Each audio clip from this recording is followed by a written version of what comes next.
Michael Tanner at National Review takes a look at the Trump legacy. Now, typically, losing candidates don't have legacies, but Trump's the grievous and depressing exception to that rule.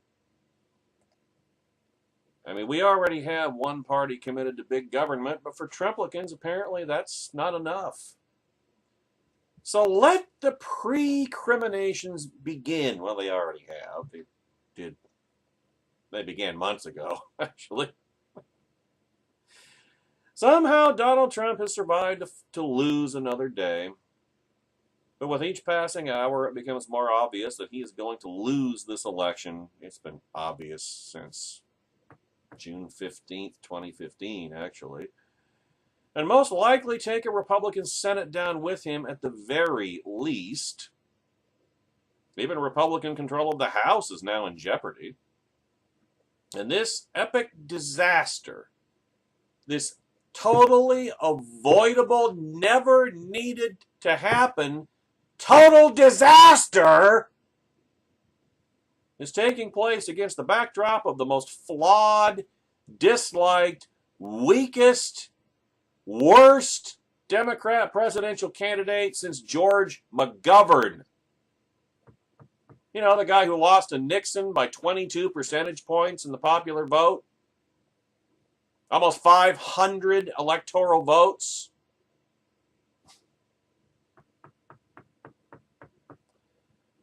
How could this have happened? Oh, God. Just start at the top of the conservative Ronin playlist. It's all there. The whole chronicle, the whole thing is there.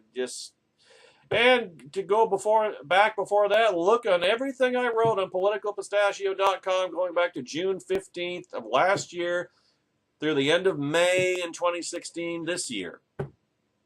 It's all there. The whole thing's laid out. The whole thing is chronicled. The whole thing has been recorded. I am your 21st century Jeremiah. I'm probably about 2 steps away from being thrown down a cistern by you people. But the truth doesn't change. It still is what it is. As Republicans begin to pick up the pieces again, it will be all too easy for them to learn the wrong lessons from this debacle, and they will. If you think that it's just we're all going to come together again, and Trumplicans are going to say, well, you know, if you think Trumplicans are going to calm down, first of all, you haven't been paying attention. I mean, Trump mania was never about just this election. I mean, it was about burying the Republican Party and then trying to replace it with Trumpism. He wasn't going to win the election, but he got Trump, the Trump News Network. I mean, a second Trump News Network in addition to Fox. That's coming. You think Trumpism is going to go away? Trump's going to keep it going. He's got a gravy train. Imagine the mailing lists he's gotten from this presidential run. Isn't that why a lot of people run for president? To gain a national following, which then becomes their own market niche? You can make the argument that this whole thing has been a business venture, a marketing gimmick.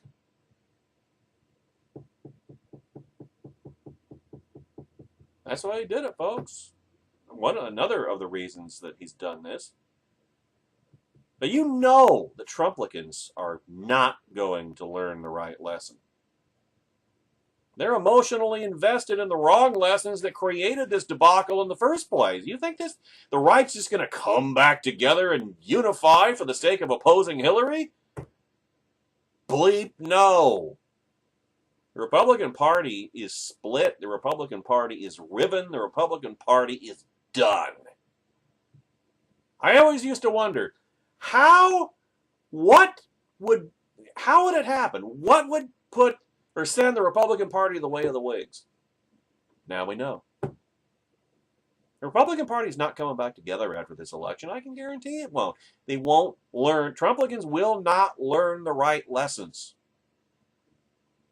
Because if they'd been willing to learn the right lessons, they never would have made all these mistakes in the first place. And they're emotionally invested in them. They're never going to learn. They don't want to. They want to just wallow in their own delusions and their own error and their own self-righteousness and point the finger at everybody else. The people who were trying to point out to them the error of their ways while there was still time to stop Hillary. So of course they're going to learn all the wrong lessons from this debacle. Already some can be heard suggesting that Trump might have won if only it weren't for that darn tape. He might have lost by a smaller margin, but otherwise, I mean, he was already down to a 351, 187 deficit at election projected before Pussygate erupted. I mean, God only knows how much further that's going to send him down in the Electoral College, but he was already losing by an almost 2-to-1 margin, so no, that one doesn't work. And of course, others suggest that the establishment that has been his personal gerbil herd stabbed him in the back, or of course, blame never-Trumpers, whom you people in one breath say, "Wow, you're dead. Never Trump is dead. It's a little tiny group of bitter enders who just didn't have the balls to, or Hillary sympathizers." Is that right? Remember, that's right. Isn't it, Joe? Hillary sympathizers? Little tiny group. Yet somehow we're responsible for Trump losing the Electoral College, losing almost 400 electoral votes to Mrs. Clinton before it's all said and done. God, you people are pathetic. You people are just pathetic. More dangerously, some suggest that the problem is not, and here is the Trump legacy coming into the picture. Some suggest that the problem is not Trump's message, but the messenger. Perhaps if there were a candidate who could peddle Trumpism, National Socialism in other words, without being a narcissistic vulgarian who brags about committing sexual assault, the outcome would be different. And we'll tell that to the Trumpist primary challengers to Paul Ryan and a few others who all lost miserably. That's the thing about non-Marxist extremist movements. Fascism, National Socialism, Nazism. They have never tended to have legs beyond their original founder, their original cult leader. I mean, Trumpism is more than anything else a personality cult. It's the worship of Trump. I mean, everything that supposedly makes up Trumpism is just what he had to say as part of his con to take over the Republican Party. He didn't believe in any of that shit. He didn't believe in combating illegal immigration. He didn't believe in protectionism. God, I mean, look at how much of his crap that he has manufactured overseas for the exact same reason that he criticizes when he makes the pretense of going after NAFTA and going after global trade agreements and this and that and the other. He participates in them. Almost everything that he manufactures for this crap brand name line, Trump this, Trump that, is manufactured overseas. I mean, he makes a pretense of criticizing NAFTA, but boy, does he love manufacturing his clothing line down in Mexico and taking advantage of it.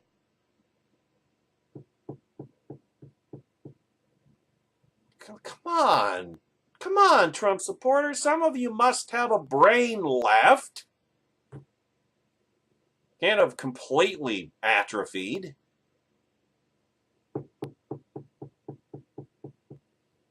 Undoubtedly, in 2020, Republican primaries will be crowded with candidates trying to tap into Trump's fervent base with messages of National Socialism. And I tell you what, I mean, one of the things I've said throughout this campaign is that one of Trump's missions has been to personify, to resurrect, and give eternal life to every left-wing smear of conservatives and conservatism that has ever been vomited upon us. Everything. Racist, sexist, bigot, homophobe, doesn't care about the little guy, monopoly man, all these bullshit cliches that have been thrown at us for years by the left. Donald Trump has gone out of his way to give life, to personify every last one of them, and by extension, now they're true. The GOP is the party of Trump. The GOP nominated somebody who has embodied every left-wing stereotype of the right ever. That's Trump's real legacy, folks. Donald Trump has absolutely vaporized the Republican brand. He has vaporized conservatism. If you think that the Democrat media complex is ever going to let up on referring to the GOP as the party of Trump, I mean, remember how for decades, back in the last century, from the Great Depression onwards, 1932 onwards, the left, the media, but pardon the redundancy, dismissed the Republican Party as the party of Herbert Hoover. And for over a third of a century, the Republican Party itself, in terms of, I mean, Dwight Eisenhower was the exception, but he was kind of, I mean, he was apolitical. In terms of partisan Republican candidates, the Republicans were locked out of the White House for 36 years. 9 terms. And 2 words symbolized it. Herbert Hoover. Picture the same thing, only the name is Donald Trump. You know who finally rehabilitated the Republican Party, ladies and gentlemen? I mean, stop and think about it. How long did the Republican Party go between majorities in the House? 40 years.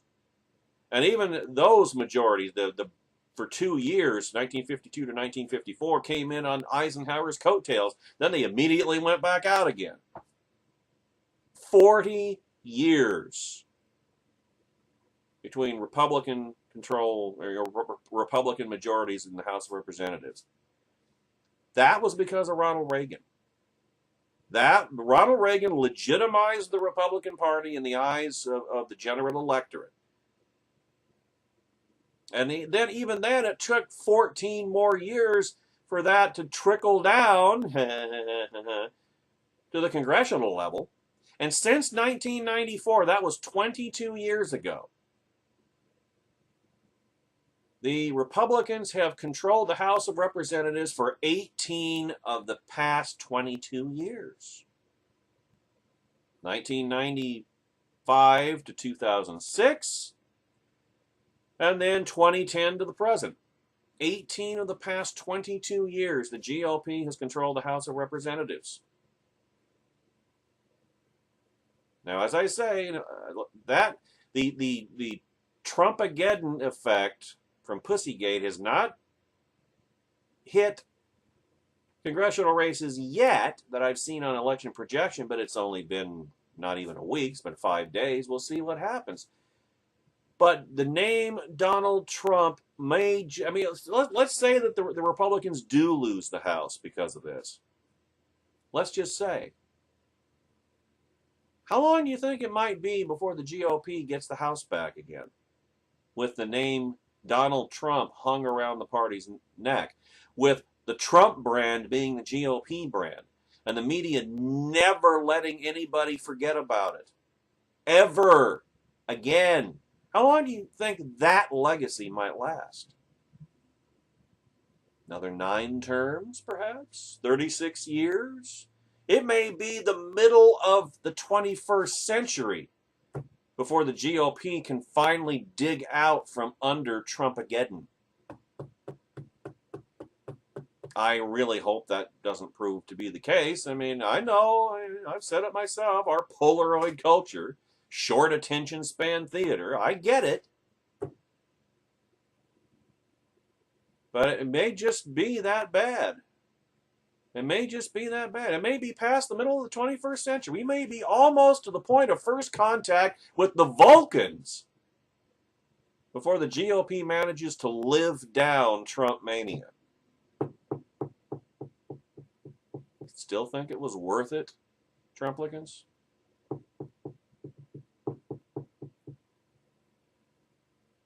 To start with, Trumpism is a losing message. Why do you think it's never caught on before? And it really hasn't caught on now. I mean, this is all about Trump, not whatever message he was pretending to use, and he never stuck with it anyway. I mean, what is Trumpism? Is there any issue on which Trump has remained steadfast, it hasn't flipped away from? Even immigration, remember? Remember back in August, Trump just gave up illegal immigration, gave up his wall, gave up mass deportations, just gave it all up. Sold out. We're all cucks now, right, Ann Coulter? But now that I think about it, you haven't heard as much from Ann Coulter over the past 6 weeks or so, have you? Remember, she said that she would let Trump impregnate her and then pay for her own abortion. Or what was it? She would let Trump perform abortion. Well, close 6 of one, half dozen of the other. She would let Trump perform abortions in the Oval Office in exchange for his assumed stance on against illegal immigration. And then the very week that her latest book, In Trump We Trust, came out, and he sold out on immigration. You haven't heard as much from Ann Coulter over the past 6 weeks, have you?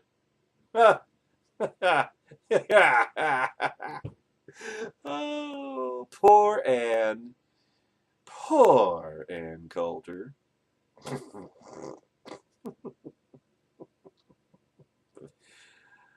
Oh, my. Gallows humor is the booming industry in this country, I'm telling you. But there's another reason why it's a losing message. Always has been. Here's another reason. The voting population of today is not the voting population of the 1950s or even the 90s. White voters have declined from 78% of the electorate as recently as 2000 to just 69% today. Already, minority voters are a majority of eligible voters in 3 states, California, Hawaii, and New Mexico, and more than 40% of eligible voters in 3 more, Georgia, Maryland, and Texas. Remember how Mark Stein likes to say demographics is destiny? And those demographics are not going to change in ways that are favorable to the purported Trump message. By 2032, another 14 states will cross that 40% threshold. In addition, women make up 52% of registered voters. And unmarried women, who are traditionally more likely than married women to vote Democrat, make up 31% of eligible women voters. On top of that, people younger than 30 make up 16%, 1 out of 6 registered voters. That's a lot of voters to write off. I mean, the Democrats, through policy, have been fundamentally, demographically transforming this country, making it less white and less traditional, more perverted, more social justice warrior leaning. They've been doing this, and that's what the right has to adapt to. It sucks, it's terrible, but that's the reality. You have to be objective about these things. You can't just say, well, I don't care about any of that. this is the way it should be, and so we're going to pretend it's this way already. You people don't want to hear bad news, I guess. Too difficult. How long have I been saying, for years, the last few years, throughout the entirety of the Obama second term, what have I been saying? I've been saying that, well, the Nick Fury line from Captain America 2, the Winter Soldier. S.H.I.E.L.D. takes things, reality the way it is, not as we'd like it to be. And it's getting just about time, damn past time for you people to get with that program. You don't want to do it. I've explained for the entirety of Obama's second term that you can talk all you want about, well, Congress has this constitutional tool and that constitutional tool, but politics plays a role as well. Politics plays a role as well. There's a reason why you can't roll everything back from just the House of Representatives. And there's a reason why you can't roll everything back even if you control both houses of Congress, because the president has the veto. There's a reason why Democrats have not been able to take huge steps forward in the 1930s, the 1960s, and under Barack Obama, that they've only been able to do that when they had massive congressional majorities and the White House. You want to make drastic changes in this country, that's what you got to have. Otherwise, our system is not designed for massive change. That's the system the founders gave us, and that's why a lot of Trumpicans have said, well, bleep the Constitution if it doesn't let us do what we want to do, which is exactly what the left believes.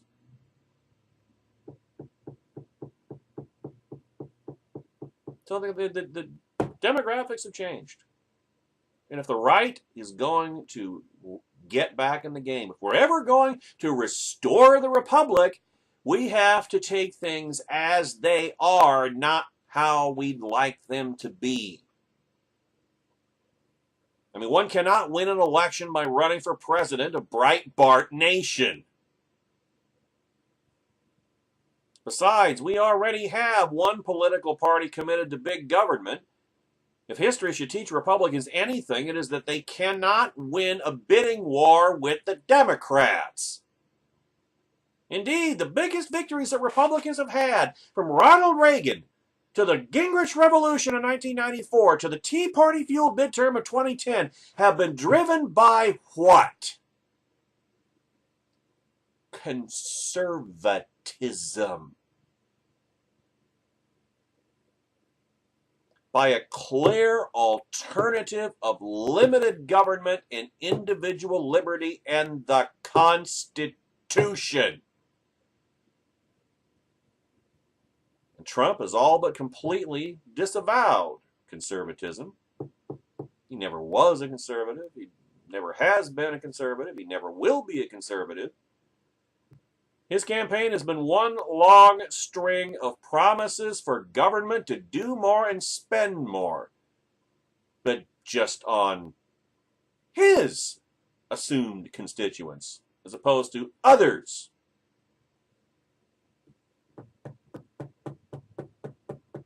Yeah, we love big government, but let's turn big government to our favor rather than theirs. Tribalism. Most foul.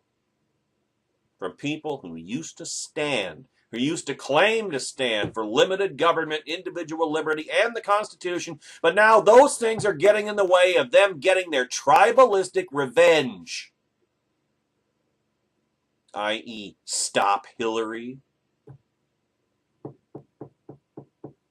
I mean, how are voters to tell the difference between the Trumpian GOP and the Democrats? Answer, there now, ironically enough, is no difference thanks to the people who used to falsely claim or make that claim.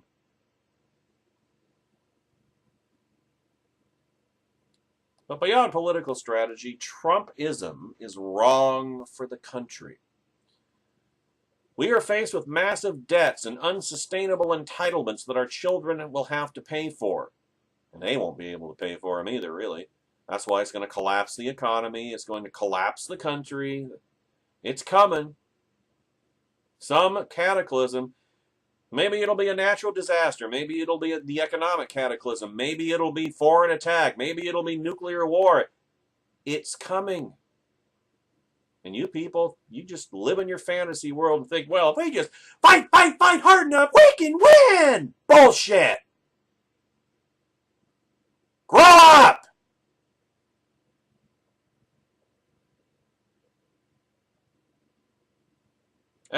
We were in an economic depression. We're faced with massive debts, unsustainable entitlements, fewer jobs, lower wages, poverty, Obamacare, single payers on the way. Trumpism is not about solving these problems. It's about dividing up what little remains. It is about using government to benefit Trump's constituency instead of the left, like there's a difference. It is a fixed pie view of the economy, concerned about how the pie is divvied up rather than growing it.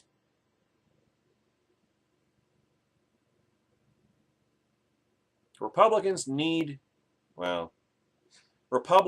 once used to reject this view of the world and used to embrace an open and optimistic message of growth and opportunity. But they threw all that aside and instead followed after Donald Trump. What we need is an America open to the world and frugal at home. Republicans used to articulate policies that welcomed and appealed to the new electorate, not clinging to the old that is gone, however lamentably. But instead, they threw all that aside and followed after Donald Trump. The GOP was once a free market party, but they threw all that aside to follow after Donald Trump. And where does Trumpism wind up? With President Hillary Clinton and a restored Democrat super Congress. It is 2009 all over again, thanks not even to Donald Trump, but to Trump supporters.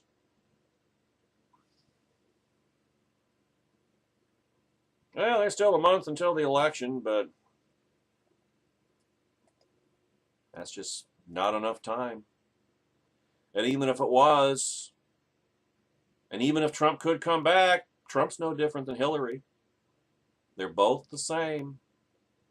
The chance to avoid this disaster was months ago by nominating somebody, anybody else.